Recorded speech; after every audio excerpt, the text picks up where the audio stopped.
Welcome back. अदम एतमाद के हवाले से अब तक की खुसूसी ट्रांसमिशन आप देख रहे हैं। आज सुप्रीम कोर्ट के अहकामात के नतीजे में वोटिंग होनी है। ऐवान सजा हुआ है। सुबह 10:30 बजे ऐवान का बाकायदा तौर पर आगाज हुआ जिसमें वोटिंग करवाई जानी थी।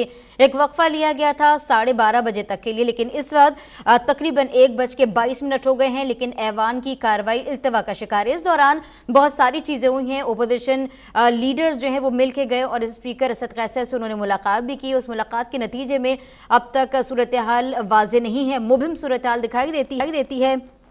अगर हम ओपोजिशन बेंचेस की बात करते हैं तो ओपोजिशन बेंचेस पर तमाम ही अरकान मौजूद है। कहा जा रहा है कि ओपोजिशन के जो लीडरान हैं उनकी जानिब से कहा गया है कि ओपोजिशन अपने अरकान को वहां मौजूद रखे। सूरत हाल अब क्या बन रही है इस पर हम बात कर लेंगे। हमें ज्वाइन कर चुके हैं, हमारे साथ मौजूद है senior anchor person Saifan Khan, Karachi से साथ देंगे, जबकि ज्वाइन कर रही हैं इस्लामाबाद से फरिया इदरीस। सैफान की तरफ चलते हैं। सैफान, इल्तवा का शिकार है कार्रवाई, अभी तक शुरू नहीं हुई है, कुछ इत्तलात आ रही हैं, उसकी वजूहात क्या हैं? हद तक वाज़े स्ट्रैटेजी जो है गवर्नमेंट की तरफ से नज़र आ रही है अभी तक अगर देखा जाए, क्योंकि ये सूरत हाल शायद 2 अप्रैल को भी पहले हिकमत अमली कहा गया था कि ये बनाई गई थी। जो वाज़े तौर पर अब तक मैसेजेस और जिस तरह की गुफ्तगू सामने आई है उससे लग ये रहा है कि तकारीर हुकूमती अरकान यानी जो ट्रेजरी बेंचेस हैं उनकी तरफ से की जाएगी, कोशिश की जाएगी कि तकारीरों। दूसरी बात इसमें अहम तरीन नुकता यह भी है कि जो एक स्ट्रैटेजी जिसके तौर पे 2 तारीख को भी सुनने में आ रही थी, आज फिर से दोबारा सुनने में आ रही है, वो ये है कि इश्तियाल दिलाने की कोशिश भी की जाए। हमने देखा है पोस्टर्स वगैरह भी असेंबली में कहा जा रहा है कि नजर आ रहे हैं, तो कई खवातीन हुकूमती अरकान पोस्टर्स इस वक्त बना रही हैं। कुछ मनाजिर देखे हमने। एग्जैक्टली, तो पोस्टर्स बनाए जाएं, फिर इश्तियाल हो, इश्तियाल के बाद या तो सेशन को डिले किया जाए और फिर उसके बाद ये भी मुमकिनात में एक जाहिर किया जा रहा है कि शायद स्पीकर जो है जो ओपोजिशन बेंचेस हैं उनके नंबर्स अभी कुछ देर पहले मरियम औरंगजेब साहबा ने ट्वीट भी किए कि 176 नंबर्स हैं, तो वो शायद जो है उसका नाम क्या है वो उनमें से सस्पेंशन हो जाए कुछ मेंबर्स की, और फिर इस सूरत हाल के अंदर जो है ये तहरीक अदम एतमाद इस तरह निकले। तो मतलब सामने जो नजर आ रहा है कि वाज़े स्ट्रैटेजी ये है कि जितनी, हमने तो ये भी सुना है एक जगह के शाह महमूद साहब को ये कहा गया कि आपको 3 घंटे की तकरीर आज करनी है, और हुकूमती बेंचेस में भी वही लोग नजर आ रहे हैं जो ज्यादा लंबी तकारीर कर सकते हैं। शहरियार आफरीदी साहब हैं, शाह महमूद साहब हैं, दीगर वो रहनुमा हुकूमत की तरफ से मौजूद हैं जो लंबी तकारीर कर सकते हैं और इश्तियाल देने की कोशिश है। मतलब जो बज़ाहिर नजर आ रहा है स्ट्रैटेजी यही है कि जितना खींचा जा सके उसको खींचा जाए और फिर सस्पेंशन कर दी जाए अगर कोई हंगामा आ रहा ही हो जाए या कुछ हो जाए। बिल्कुल ठीक है, ये सूरत हाल तो आपने बता दी। फरिया इदरीस से जाने थे, अगर यही सब कुछ होता है और प्रॉपर प्लान पे अमल होता है फरिया, तो वोटिंग का दिन अगर ज़ाया हो जाता तो क्या लागू होगी स्पीकर पर और हुकूमती बेंचेस के ऊपर तौहीन अदालत? क्योंकि आज कहा गया था हर हाल में आपने वोटिंग करवानी है। देखिए, अभी जो हमने कुछ कानूनदानों से बात की है कि कहाँ तक ये ड्रैग कर सकती है इसको हुकूमत, क्योंकि कल से हमें ये तो वाज़े नजर आ रहा था कि एक डिले टैक्टिक जरूर अपनाने की कोशिश करेगी हुकूमत। इस हवाले से खबरें भी आ रही थी, लेकिन वो उसको कैसे लेके चलेंगे, क्योंकि हम जानते हैं कि अपोजिशन का मूड बहुत ज्यादा जारहाना हो रहा था। उन्होंने वाज़े तौर पर कहा था कि हम हर सूरत चाहते हैं कि वोटिंग हो। आज ही जब इजलास शुरू हुआ है तो शहबाज शरीफ साहब ने सबसे पहले बात ही ये की है कि सुप्रीम कोर्ट के फैसले का हवाला दिया है, उसमें उन्होंने एक एक्सर्प्ट पढ़ के सुनाया है और यही कहा है कि अगर वोटिंग नहीं हुई तो ये मामला गंभीर हो सकता है। थोड़ी देर पहले शाहिद खाकान अब्बासी साहब पार्लियामेंट में आए, फॉर्मर प्राइम मिनिस्टर हैं, PMLN के सीनियर लीडर हैं, उनसे भी जब सवाल किया सहाफियों ने तो उनका कहना था कि स्पीकर को इस बात का अच्छे तरीके से अंदाजा है कि अगर वो आज वोटिंग नहीं कराएंगे तो उनके अल्फाज है कोर्ट एंड कोर्ट, तो फिर वो जेल जाएंगे। तो काफी क्लियर मैसेज ऑपोजिशन की तरफ से आ रहा है। स्पीकर के चेंबर में भी गए ऑपोजिशन के मेंबर्स, वहां पर भी बातचीत की गई। हमने देखा कि आपस में बातचीत जारी है, माहौल कॉर्डियल ही है असेंबली का, और मेरा ख्याल से दोनों की कोशिश होगी, हुकूमत की भी और ऑपोजिशन की भी, कि माहौल को खराब ना किया जाए। ऑपोजिशन के लिए इसलिए जरूरी है कि वो चाहते हैं हर सूरत में वोटिंग हो और हुकूमत को कोई भी जवाब ना दिया जाए कि वो इजलास मुलतवी कर दे या ब्रेक ले ले लंबी, जिसकी वजह से मजीद डिले हो। तो वो इस किस्म का कोई एक्सक्यूज हुकूमत को नहीं देना चाहते। हुकूमत के लिए इसलिए ये जरूरी है क्योंकि सुप्रीम कोर्ट का फैसला बहुत ही वाज़ेह है। तो जहाँ पे लग भी रहा है कि वो उसमें अगर डिविएट करने की कोशिश करें हैं या थोड़ा सा उससे निकल कर एक और रास्ता बनाने की कोशिश करें हैं, तो उनकी कोशिश पूरी है कि ये कानून के पैराए में ही हो। शाह महमूद कुरैशी साहब ने भी खास तौर पे सुप्रीम कोर्ट के फैसले का जिक्र किया और आपने नोट किया होगा कि एक एक लफ्ज बड़ा सोच समझ के बोला, कहीं भी वो कोई ऐसी बात, क्योंकि जाहिर फ्लोर ऑफ द हाउस पर है, हर बात रिकॉर्डेड है। किसी भी बात को, एक एक लफ्ज को इस्तेमाल किया जा सकता है उनके खिलाफ। तो उन्होंने बड़ा केयरफुली एक एक लफ्ज इस्तेमाल किया कि कहीं से भी तौहीन अदालत के जिम्मे में ना आए। स्पीकर ने भी जो अल्फाज का चुनाव किया, मतलब उन्होंने कहा कि मैं मनोअन अमल करूंगा सुप्रीम कोर्ट के फैसले के ऊपर। सो उस पर जब हमने शाहिद उस्मानी साहब की मैं सुन रही थी एनालिसिस, वो ये कह रहे थे कि एक है अगर मनोअन भी अमल करें फैसले के ऊपर, तो फैसले के अंदर ही ये प्रोविजन शायद निकल सकती है कि इजलास को लंबा खींच दें, जितना लंबा खींचा जा सकता है। तकरीरें लंबी होना शुरू हो जाए, लंबी लंबी ब्रेक ले ली जाए, कल पे ये इजलास चला जाए और कहा जाए कि ये है वही इजलास लेकिन मुलतवी हो गया है, कल इतने बजे शुरू होगा, और आखिरकार फिर वोटिंग करवा ली जाए इस इजलास के आखिर में, उसको आगे तक ले जाया जाए। अगर इसी तरीके से इजलास को प्रोलॉन्ग किया जाता है, जैसे आपने कहा कि ये स्ट्रैटेजी हो सकती है, तो इससे हुकूमत को फायदा क्या पहुंचेगा? बिलाखिर वोटिंग तो करवानी है, चाहे वो आज रात करवाएं, कल करवाएं, या इसी सेशन को मजीद 2-4 दिन चलाया जाए। देखिए, वोटिंग से वो अब नहीं निकल सकते। इसमें बहुत सारी जो ये बातें की गई नंबर गेम के हवाले से, नंबर गेम में बड़ी कॉन्स्टेंट है ऑपोजिशन, और हम ये भी जानते हैं कि हुकूमत की तरफ से अब नंबर गेम के ऊपर जरा सा भी कोई काम नहीं हो रहा, बल्कि आज से क्या कई दिनों पहले से वो नंबर गेम के हवाले से तो बिल्कुल ही उन्होंने कोई कोशिश करना भी छोड़ दी। जब से MQM गई है ऑपोजिशन के बेंचेस पर, उसके बाद से इन्होंने कोई जरा सी भी कोशिश नहीं की है। तो इसलिए ये नजर आ रहा है कि नंबर गेम में तो वो अपनी हार मान चुके हैं। अब डिलेइंग टैक्टिक है, उसकी 2 वजूहात है। एक पहली वजह तो ये है कि वो चाहते हैं, जो कि शाह महमूद कुरैशी साहब ने खुद ही बताई, कि वो चाहते हैं कि जो उनका एहतजाज है, ये बात कल प्राइम मिनिस्टर ने भी की अपनी स्पीच में, कि उन्हें लगता है कि सुप्रीम कोर्ट को बुलाना चाहिए था, ना सिर्फ डिप्टी स्पीकर को बल्कि दीगर लोगों को, उनको मौका देना चाहिए था, पूछना चाहिए था कि आपने क्यों आर्टिकल 5 का इतलाक किया, क्यों आपने वो रूलिंग दी, उनको मौका जरूर देना चाहिए था बताने के लिए। तो अब वो ये चाह रहे हैं कि हम वो मौका इस्तेमाल करें, और क्योंकि शाह महमूद साहब के अपने अल्फाज हैं कि ये तारीख का हिस्सा बने जा रहा है, तो वो चाहते हैं ऑन रिकॉर्ड ये बात रजिस्टर हो जाए कि हम समझते थे कि ये एक बैरूनी साजिश है, हम पर अब आइन शिकनी का इल्जाम तो लग गया सुप्रीम कोर्ट की वजह से, बल्कि साबित ही हो गया, मगर उसकी वजह क्या थी, उसकी वजूहात क्या थी, किस पैराए में हमने ये डिसीजन लिया। तो वो चाहते हैं कि असेंबली में वो रिकॉर्ड का हिस्सा बन जाए। दूसरी एक अहम बात यह है कि जाहिर है जितना उनको टाइम मिलेगा, नर्व गेम है, खान साहब पहले ही कह चुके हैं, एक नर्व गेम है, ऑपोजिशन की नर्व्स के ऊपर इसका असर पड़ेगा, अवाम की नर्व्स के ऊपर इसका असर पड़ेगा। डिलेइंग टैक्टिक में सबसे ज्यादा जो एक बेसब्री है वो आपको ऑपोजिशन की तरफ से नजर आएगी। हुकूमत को तो पता है उन्होंने घर जाना है, वो आज जाएं, कल जाएं, परसों जाएं, इससे उन्हें कोई फर्क नहीं पड़ता। मसला एक और भी है, आप जानते हैं कि 11 अप्रैल की डेट दी जा रही थी जिसमें पर्दे जुर्म आयद होना थी, टू बी कह लेती हूँ, to be prime minister Shahbaz Sharif साहब और to be chief minister Hamza Shahbaz के ऊपर। फिर आज इतलात आई हैं कि FIA के जो डायरेक्टर हैं जो इसको डील कर रहे थे, वो एक लंबी छुट्टी पे चले गए हैं। तो ये बहुत सारे मामला बैकग्राउंड में चल रहे हैं जिसकी वजह से टाइम वाय करने से हुकूमत को यकीनन फायदा होगा। अच्छा फरिया, अगर मैं शायद चाहें कि ऑपोजिशन इतना तंग आए कि वो कोई हंगामा करे। अच्छा फरिया, ये जिस तरह आपने भी कहा कि ये नर्व गेम है, आप बिल्कुल दुरुस्त जिस तरह आप कह रही हैं, अच्छा इसमें दोनों तरफ है, यानी जिस तरह आप ये जरूर बताइएगा कि ऑपोजिशन एक तरफ उनके लिए भी नर्व गेम है क्योंकि उनको इश्तियाल दिलाने की कोशिश यानी की जाएगी, यकीनी तौर पर तकरीर होंगी। जो हमने सुना था कि इससे पहले इजलास में कल रात ये तय हुआ था कि ऑपोजिशन की तरफ से कोई नहीं बोलेगा, हुकूमत को बोलने दिया जाएगा ताकि इजलास स्मूथली चलता रहे और किसी किस्म का उसमें ऐसा हर्डल क्रिएट ना हो जिस बुनियाद पे एडजर्न कर दिया जाए इजलास के, जी हंगामा आराई हो गई थी। लेकिन फिर भी शहबाज शरीफ साहब ने आज तकरीर कर दी। अच्छा दूसरी तरफ क्या हुकूमती बेंचेस के ऊपर फरिया ये डर या खौफ होगा, क्योंकि जिस तरह आपने भी कहा कि शाहिद खान अब्बासी साहब कह रहे हैं कि ये लोग जेल जाएंगे, तो एक आर्टिकल 6 या तौहीन अदालत, पहले आर्टिकल 6 का जैसे ऑपोजिशन कहती थी, अब तौहीन अदालत का हम सुन रहे हैं कि ये ना हो जाए अगर आज वोटिंग नहीं होती, तो जो हुकूमती बेंचेस हैं या हुकूमती एमएनएज हैं, कहीं उनमें ये खौफ तो नहीं, क्योंकि इमरान खान साहब खुद तो असेंबली आए नहीं है, उनके अरकान असेंबली में मौजूद हैं। अब अरकान अगर तौहीन अदालत होती है तो वो डिसीड भी होंगे और वो नाअहल भी हो जाते हैं, तो उनको ये खौफ है कि अब हुकूमती बेंचेस के अंदर के खुद तो इमरान खान साहब आए नहीं है, हम यहाँ पर मौजूद हैं, अगर हम तौहीन अदालत करते हैं तो हमारा जो आगे का कैरियर है पॉलिटिकल वो पूरा स्टेक पे लग जाएगा, हम लीगली इस वक्त बैन हो सकते हैं। तो ऑपोजिशन और गवर्नमेंट क्या दोनों तरफ ही ये जिसे कहा जाए इस्तराब और बेचैनी की कैफियत होगी?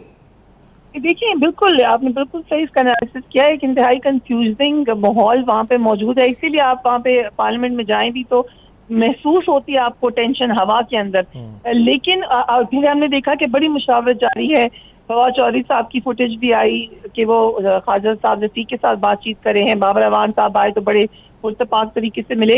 तो कोशिश में मुझे नजर आ रहा है कि दोनों के ऊपर ये टेंशन है और ये दोनों साइड की कोशिश है कि मामला गुजर जाए, ये जितना भी टाइम है इसको आराम से गुजार लें। देखिए 7 दिन के अंदर अंदर आपने वोट लेना होता है नो कॉन्फिडेंस में।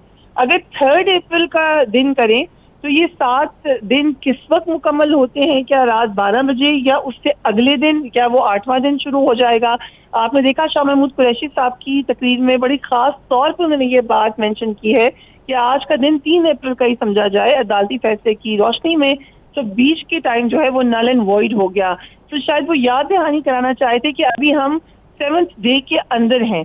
अब वोटिंग उससे पहले करानी है, किसी वक्त भी करानी है, लेकिन अगर इजलास कल तक लेके जाएंगे तो क्या वो ये कहेंगे कि ये वही इजलास चल रहा है जिसको हम वहां तक लेके गए हैं? कुछ हुकूमती हलकों से मेरी बात हुई है, उनका ख्याल ये है, उनके एमएनएस का, कि शायद वोटिंग होगी आज ही, मगर किस वक्त होगी इसके बारे में उनको सही पता नहीं है। बिल्कुल ठीक है फरिया, लेकिन कल फवाद चौधरी ने एक बयान दिया था कि हम 1 हफ्ते से पहले वोटिंग नहीं होने देंगे।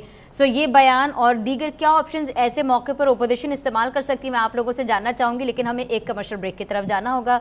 हमारे साथ रहिए।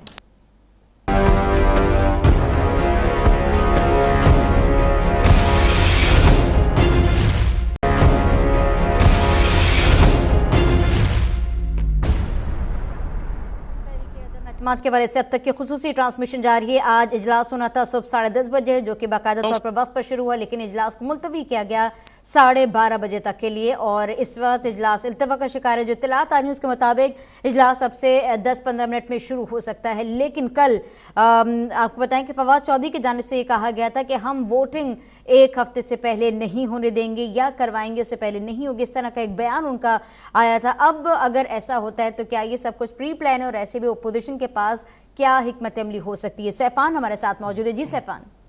जी आसफा, अभी सूरत हाल तो सामने यही नजर आ रही है कि इजलास शायद होगा, लेकिन होगा वही कि शाह महमूद साहब की तकरीर से शायद दोबारा जो आगाज होगा इस इजलास का। तो मामला वही है कि हिकमत अमली जो वाज़े नजर यही आ रही है हुकूमत की तरफ से, क्योंकि जो कुछ लोगों की जो हुकूमती अरकान और बेंचेस से बात भी हुई है, कहा यह गया कि ऑपोजिशन, क्योंकि हमने ये फुटेजेस देखे हैं कि ख्वाजा साद रफीक साहब की मुलाकातें हो रही हैं फवाद चौधरी साहब से, बाबर अवान साहब से, दीगर रहनुमाओं से, शफकत महमूद साहब से। तो ये कहा जा रहा है कि हुकूमती बेंचेस की तरफ से भी ऑपोजिशन को यही बताया गया है कि हमें ये हिदायत दी गई है आज कि आपको यहां पर इजलास को जितना लंबा खींच सकते हैं इतना खींचना है। अब इस सिलसिले में कि कानून क्या कहता है, आपने सुना भी, अभी फरिया भी बता रही थी, और कानून आईन और सुप्रीम कोर्ट के फैसले की रोशनी में तो आज इनको करना है। लेकिन इस सूरत हाल के अंदर जो वाज़े और बज़ाहिर कार्ड नजर आ रहा है हुकूमत के पास, वो यही कार्ड है कि तकरीरें हों और ऑपोजिशन उन तकरीरों का जवाब दे, उसकी सूरत में कोई हंगामा आराई हो और हंगामा आराई की सूरत में कुछ मेंबर्स सस्पेंड हो जाएं। 176 नंबर्स हैं, अगर 172 से नीचे आ जाएं, 5, 6, 7, 8 कोई भी सस्पेंशन हो जाए, इश्तियाल अंगेजी हो जाए, कुछ इस तरह का झगड़ा हो जाए। अगर बात मान ली जाए 176 है, इसमें वो मुनहरिफ अरकान शामिल नहीं है जिनका दावा किया जाता है जो 22 के करीब हैं, तो उनको तो रिजर्व में रखा हुआ है। अगर ऐसा करते भी हैं तो वो रिजर्व अरकान को लाया जा सकता है, तो ये अहमकाना मूव नहीं हो सकता। एग्जैक्टली लीगली तो इसमें कोई समझ में नहीं आती जस्टिफिकेशन, लेकिन 1-2 दिन और शायद इमरान खान साहब को फिर आगे कोई लीगल इंटरवेंशन इसके ऊपर हो जाए, फिर दोबारा रिवर्स हो। ये भी समझ में नहीं आ रहा इस पूरी सूरत-ए-हाल के अंदर कि आखिरकार ये तमाम मशवरे इमरान खान साहब की लीगल टीम उनको बचाने के लिए दे रही है या उनको फंसाने के लिए दे रही है। अच्छा, कल सैफान जो कल कैबिनेट का इजलास हुआ था उसकी जो डिफरेंट स्टोरीज आ रही है उसमें ये कहा जा रहा है कि कैबिनेट 2 हिस्सों में डिवाइड हो गई थी। कहा जा रहा था कि जिस तरीके से सुप्रीम कोर्ट के ऑर्डर्स हैं उनको फॉलो किया जाए, लेकिन कुछ लोग ऐसे थे जो वजीर आजम को डट जाने, लड़ जाने के अहकामात दे रहे थे और सजेस्ट कर रहे थे, और इमरान खान साहब का भी झुकाव, इब्तिलात जो है वो ये उन्हीं की तरफ था। एग्जैक्टली, और ये भी था कि शायद उस खत को भी ऑन मीडिया या फिर पब्लिक में लाने की बात थी, और ये एक आइडिया, ये सजेशन था कि आप इस खत को पब्लिक में लेकर आ जाएं। एक तरफ से ये था कि आप ना लेकर आएं, कहीं आप पे ऑफिशियल सीक्रेट एक्ट ना अप्लाई हो जाए। इससे सुना कि कुछ मेंबर्स ने, खासतौर पर असद उमर साहब के बारे में सुना कि उन्होंने बड़ी सैनिटी और प्रिवेल हुई उनकी वजह से, उन्होंने ये बात की कि नहीं इमरान खान साहब आप हमारा असासा हैं, आप नहीं होंगे तो पाकिस्तान तहरीक इंसाफ फिर आगे हमारा मुस्तकबिल क्या होगा, तो लिहाजा कोई ऐसा इकदाम ना करें जो आप पर ऑफिशियल सीक्रेट एक्ट लग जाए। तो ये भी कुछ तफसीलात जो जराए से सामने आई हैं कल के इजलास के बाद। लेकिन आप बिल्कुल सही कह रही हैं कि ये 2 राय थी कि आपस में डिवीजन था कि एक तरफ था कि आप बिल्कुल एग्रेसिव होकर जाएं, और एग्रेसिव होने में मुराद ये भी शायद थी कि आप खुलकर तमाम चीजें जो तमाम आप समझते हैं कि आपके खिलाफ कोई साजिश हुई है, उसमें जो भी डोमेस्टिक और जो भी फॉरेन एलिमेंट्स हैं, आप सबका अच्छा सैफान, हमारे पास एक ब्रेकिंग न्यूज आई है, यहीं से बात को आगे बढ़ाएंगे। ब्रेकिंग खबर ये आई है कि तहरीक अदम-ए-एतमाद पर वोटिंग में ताखिर होने पर ओपोजिशन अरकान बरहम नजर आ रहे हैं, और अगर आज वोटिंग ना करवाई गई तो ऐसी सूरत में ओपोजिशन दोबारा अदालत से रुजू कर लेगी। ये इतलात आ रही है। इससे पहले आपको बता दें कि ओपोजिशन रहनुमाओं का एक इजलास भी हुआ था, इससे पहले उन्होंने असद कैसर से भी मुलाकात की थी, और अब जो मुत्तफिका फैसला ओपोजिशन की जानिब से आ रहा है वो ये कहा गया है कि अगर आज वोटिंग नहीं होती, मजीद ताखीरी हरबा इस्तेमाल किया जाता तो फिर अदालत से दोबारा रुजू करेगी ओपोजिशन। अब्दुल रज़ाक खट्टी ने हमें ज्वाइन कर लिया है। अब्दुल रज़ाक, क्या अपडेट्स आई हैं आपके पास? जी बिल्कुल, 12:30 बजे इजलास होना था, लेकिन अब तकरीबन कोई 1 घंटा 20 मिनट तक तो ताखीर हो चुकी है, लेकिन ताहाल जो है वो इजलास वही तवालत का शिकार है। इस सिलसिले में हमारे जराये ने बताया कि मियां शहबाज शरीफ और आसिफ जरदारी के दरमियान इस हवाले से बातचीत हुई है, और आज यानी आज का दिन जो है वो 11:59 तक हुकूमत सुना ये है कि चलाना चाहती है इसको उसमें। और जरा ये कहते हैं कि अपोजिशन के जराये कि अगर आज की तारीख यानी आज की डेट खत्म होने तक अगर वोटिंग नहीं होती तो कल शायद सुप्रीम कोर्ट में जाया जाए, क्योंकि तौहीन अदालत की है। इस सिलसिले में वाज़ेह तौर पर एक चीज तो क्लियर है कि जो सुप्रीम कोर्ट ने फैसला दिया था उसमें क्लियर लिखा था कि जो 3 अप्रैल का एजेंडा था वो बहाल होगा। जो प्रोरोगेशन ऑर्डर था इस डिप्टी स्पीकर का, उसको मुस्तरद कर दिया गया था, वो उसी को ही आज जो एजेंडा है वो 3 अप्रैल का, और उसमें वाज़ेह तौर पर ये लिखा हुआ है वोटिंग शामिल है एजेंडा में। तो आज की डेट में उनको ये करवानी है, और अगर नहीं करती तो अपोजिशन का ये कहना ठीक है कि वो उसको जो है वो सुप्रीम कोर्ट ले जा सकती है। तो अब जो है वो क्योंकि ज़ोहर का वक्त भी करीबन खत्म हो चुका है, लेकिन इस वक्त जो सूरत हाल है इंतजार बढ़ता जा रहा है। अपोजिशन के अरकान कुछ अरकान लॉबीज के अंदर मौजूद है, जबकि बड़ी तादाद में लोग जो हैं मेंबरान वो ऐवान के अंदर मौजूद हैं। हुकूमत के अरकान भी ऐवान के अंदर मौजूद हैं, और हम देख भी रहे हैं कि आसमा हदीद वगैरह कुछ खवातीन अरकान है वो प्ले कार्ड भी बना रही हैं जिसमें ज़मीर फरोश मुर्दाबाद इस तरह के नारे भी लिखे हुए हैं। तो इस तरह की सूरत हाल बन रही है, लेकिन बेजारी और इंतजार जो है वो उसमें इजाफा होता जा रहा है। जी ठीक है, अब्दुल रज़ाक खट्टी हमें अपडेट कर रहे थे कि बेजारी में इजाफा होता चला जा रहा है और वक्त गेन करने की कोशिश की जा रही है, और ओपोजिशन इस हवाले से अब अपना लाएमल बना लिया। अगर आज रात तक वोटिंग का अमल नहीं होता तो कल सुबह अदालत से रुजू किया जाएगा। सैफान, आपने गुफ्तगू सुनी है अब्दुल रज़ाक खट्टी की। ओपोजिशन का तो माइंड बिल्कुल क्लियर है। हम बात करते कल के कैबिनेट इजलास के हवाले से। कल वज़ीर आज़म ने एक तकरीर भी की है, और उस तकरीर में आपने उनका जो बॉडी लैंग्वेज है वो देखी। कल वज़ीर आज़म की इस तकरीर पर आज भारतीय अखबारात में बड़ी बड़ी हेडलाइंस बनी है। सराहा जा रहा है कि वज़ीर आज़म अब भारत की खारजा पॉलिसी की और भारत की तारीफ कर रहे हैं। सो बड़े इस पर अगर आपने सोशल मीडिया पर देखा होगा तो ट्रेंड्स भी सर्कुलेट कर रहे हैं। जी बिल्कुल, और अगर हम ये देखें आस पे, अगर कोई और रहनुमा ये कह रहा होता है अपोजिशन की तरफ से तो शायद अब तक उसके ऊपर गद्दारी के इल्जाम खुद पाकिस्तान तहरीक इंसाफ वाले लगा रहे होते हैं। ये इमरान खान साहब की खूबी है कि जब से वो हुकूमत में आए हैं या उससे पहले अपोजिशन में भी वो चाहें तो जो बयानियां चाहे बना लेते हैं। वो चाहे बयानियां हक पर हो या हक पर ना हो, वो ये बयानियां बना सकते हैं कि मेरे जो अपोजिशन है मेरी वो करप्ट है। अगर वो करप्ट है, वाकई में अगर है भी करप्ट, तो वो साबित होना है अदालतों से। रेफरेंसेस नैब के हैं, सब जेरे समात हैं। अगर वो बयानियां बना लेते हैं कि ये सब गद्दार हैं तो वो बयानियां भी उनका वोट बैंक जो है उस पर बाया कर लेता है। वो ये बयाना बना लेते हैं बयानियां के ये सब आलमी साजिश हुई है, बैरूनी साजिश हुई है। अब वो ये बयानियां बना रहे हैं कि भारत एक खुददार मुल्क है, उनकी खारजा पॉलिसी ज्यादा मौसर है, वो एक आजाद खुद मुख्तार मुल्क है। तो उन्होंने बयानियां बना लिया है, लोगों ने बाय कर लिया है। ये बयानियां कोई और देता तो शायद उसके खिलाफ गद्दारी के नारे लग चुके होते हैं, अभी तक बयानियां बन चुका होता कि वो गद्दार है। लेकिन साथ साथ इमरान खान साहब खुद हुकूमत में थे 3.5 साल, उन्होंने पाकिस्तान को आजाद खुद मुख्तार मुल्क बनाने के लिए आखिरकार किया क्या? वो रूस गए, क्या रूस से गंदम लेकर आए? वो रूस गए, क्या रूस से उन्होंने सस्ता तेल खरीदा कि पाकिस्तान माली तौर पे खुद मुख्तार होता, उसका इन्हिसार तेल इंपोर्ट्स पर ना होता, उसका बैलेंस ऑफ पेमेंट क्राइसिस ना होता, उसको बैरूनी इमदाद की जरूरत ना पड़ती? 3.5 साल के अरसे के दौरान उन्होंने पाकिस्तान में फॉरेन एक्सचेंज अर्निंग्स बढ़ाने के लिए क्या ऐसा इकदाम किया कि पाकिस्तान को बैरूनी कर्जों पर इन्हिसार नहीं करना पड़ता? अमली तौर पर उन्होंने पाकिस्तान को खुद मुख्तार बनाने के लिए आखिर किया क्या? सिर्फ बयानियां बनाने के अलावा, और बयानियां भी बनाया तो अब उन्होंने भारत के फेवर में बना लिया बयानियां, और ये उनके वोट बैंक जो है इस वक्त आप उनको उनके सामने असद उमर साहब की हिंदुस्तान टाइम्स की एक प्रेस रिलीज उन्होंने हिंदुस्तान टाइम्स का जो अखबार में छपा था, जो नवाज शरीफ साहब ने एक स्टेटमेंट दी थी, तो असद उमर साहब ने पाकिस्तान तहरीक इंसाफ के ऑफिशियल ट्विटर अकाउंट से ट्वीट हुआ था कि असद उमर साहब वो लहरा रहे हैं हिंदुस्तान टाइम्स की हेडलाइन के, देखें जी इंडियन मीडिया सेलिब्रेट कर रहा है नवाज शरीफ साहब की स्टेटमेंट को। अब वही इंडियन मीडिया, वहां के मुख्तलिफ टीवी चैनल्स इमरान खान साहब के इस बयान को जब वो कहते हैं कि पाकिस्तान बनाना रिपब्लिक बन चुका है, जब इमरान खान साहब ये कह रहे हैं कि पाकिस्तान, वजीर आजम पाकिस्तान कह रहे हैं कि पाकिस्तान बनाना रिपब्लिक बन चुका है, वो कह रहा है कि यहां पर इंडिया जो है खुददार मुल्क है, तो वहां का मीडिया सेलिब्रेट कर रहा है, और उसके लिए तो मौका है, कोई भी दुश्मन और एक ऐसे मौके पर जब भारत में इलेक्शन जारी हैं और इसे बाकायदा तौर पर ऐसा महसूस हो रहा है कि इलेक्शन कैंपेन के लिए वो इस्तेमाल कर रहे हैं, और ये चीजें देखी गई हैं भारत में।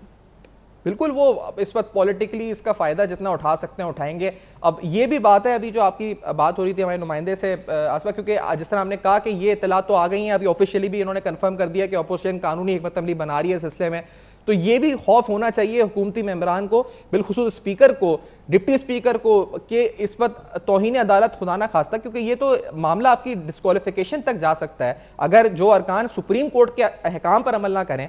और फिर एक और भी आर्टिकल 190, कुछ सीनियर कानूनदान से बात हो रही थी, तो वो कहते हैं आर्टिकल 190 भी आईन में मौजूद है, अगर सुप्रीम कोर्ट के फैसले पर वफाकी हुकूमत अमल दरामद नहीं कर सकती तो सुप्रीम कोर्ट अफवाज पाकिस्तान को कह सकती है कि आप अमल कराएं।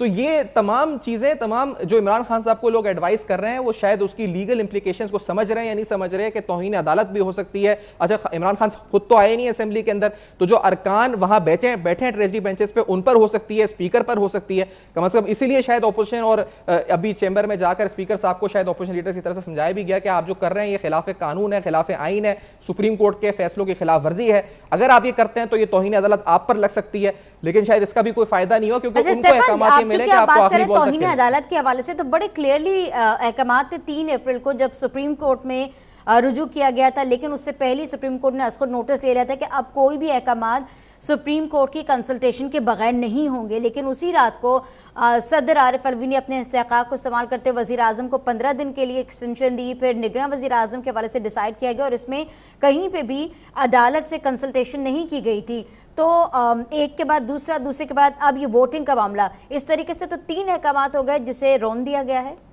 एग्जैक्टली और ये समझ में नहीं आ रहा कि ये मशवरे जिनको इमरान खान साहब दे रहे हैं, तो उन्होंने आखिरकार इमरान खान साहब का फायदा किया है या इमरान खान साहब का नुकसान किया है इस पूरी सूरत हाल के अंदर। कुछ शॉर्ट टर्म बेनिफिट, 2 दिन 3 दिन 1 हफ्ते का बेनिफिट तो उनको मिल गया, लेकिन वो तारीख में क्या लिखा जाएगा कि एक पहली बार एक सिविलियन गवर्नमेंट ने, एक इलेक्टेड प्राइम मिनिस्टर ने पाकिस्तान के आइन को पामाल किया, पाकिस्तान की आइन शिकनी की, ये लिखा जाएगा तारीख में, क्योंकि उनको मशवरा ऐसा दिया गया और उन्होंने कर दिया। बहुत से लोग ये भी कह रहे हैं कि इमरान खान साहब जो हैं वो अपनी टीम को स्ट्रैटेजी नहीं बताते, वो अपनी टीम को आउटकम बताते हैं कि मुझे ये चाहिए, फिर टीम उसकी स्ट्रैटेजी बना के देती है कि ये कर सकते हैं उस सिलसिले में। तो इसी तरह आज भी कहा जा रहा है कि इमरान खान साहब ने शायद कहा है कि हमें इसको डिले करना है, तो टीम ने स्ट्रैटेजी बना के दे दी है, ठीक है जी, हम तकरीर करते रहेंगे, हम इस पर इश्तियाल दिलाने की कोशिश करते रहेंगे, हम गद्दारी के, ज़मीर फरोशी के पोस्टर बनाकर ऑपोजिशन को पूरी तरह से इश्तियाल दिलाने की कोशिश करेंगे। शायद ये स्ट्रैटेजी फिर टीम ने बनाकर दे दी, क्योंकि आउटकम इमरान खान साहब ने बता दिया कि उनको ये चाहिए। तो इसी तरह से ये भी आउटकम शायद दे दिया हो कि मुझे इस वक्त किसी भी तरह सेशन को नहीं होने देना, फिर आर्टिकल 5 की तजवीज आ गई, उस पर अमल दरामद हो गया, कुछ दिन का बेनिफिट हो गया। ये सब कुछ तो हो रहा है, लेकिन हमने ये देखा कि इमरान खान साहब जब हुकूमत में थे तब भी ओपोजिशन को आड़े हाथों लिया, जब ओपोजिशन में थे तब भी हुकूमत को चैन नहीं लेने दिया, जब पैर दर पे हुकूमत की जानिब से अदालत के अहकामात को माना नहीं जा रहा, मौजूदा ओपोजिशन क्यों इतना फ्री हैंड दे रही है, क्यों इन मामलात के ऊपर अदालत नहीं जाती? एग्जैक्टली लेकिन देखें, अब जब इस मामले को लेकर अपोजिशन गई अदालत में, यहाँ से उनको रिलीफ मिला इस अहम तरीन मामले के ऊपर, वैसे भी हुकूमत की तरफ से ये बयानिया भी बनाया गया कि इलेक्शंस में जाने के बजाय इदारों को इन्वॉल्व किया जा रहा है, इदारों को सियासत में इन्वॉल्व किया जा रहा है, अपोजिशन उन नारों का, उन बयानिया का भी जवाब देती है। लेकिन ये यकीनी तौर पर बहुत से मामला ऐसे होते हैं जो चीज़ पार्लियामेंट में तय हो जानी चाहिए, जैसे ये मामला है, वाज़ेह अहकामात हैं, इसमें शायद कोई दूसरी राय हो ही नहीं सकती थी, कोई इसके अंदर कोई किसी किस्म का इबाम मौजूद नहीं था। पैरा 9 है इस फैसले का जो क्लियरली वाज़ेह कर रहा है कि किस तरह वोटिंग होनी है, क्या उसके एग्जैक्ट अल्फाज हैं जिसमें लिखा है the speaker is on a duty to summon and hold a sitting or in the present session and shall do so as immediately and in any case and later not later than 10:30 AM on Saturday, article 95 मतलब वाज़े तौर पे बता रहे हैं। अब इससे और क्या ज्यादा क्लैरिटी होगी इस मामले को मजीद वजाहत के लिए शायद। बिल्कुल सैफान, हमें ब्रेक की तरफ जाना है। जब वापस आएंगे तो मैं उन इखलाकी ग्राउंड्स की बात करूंगी जिसका प्रचार वज़ीर आज़म इमरान खान की जानिब से किया जाता रहा है। इस वक्त अमली तौर पर वज़ीर आज़म के पास अक्सरियत नहीं है, तो ऐसे क्या करना चाहिए और क्या ऐसा तरीका हो सकता था। सैफान खान और फरिया इदरीस हमारे साथ मौजूद रहेंगे, लेकिन यहाँ एक ब्रेक लेंगे।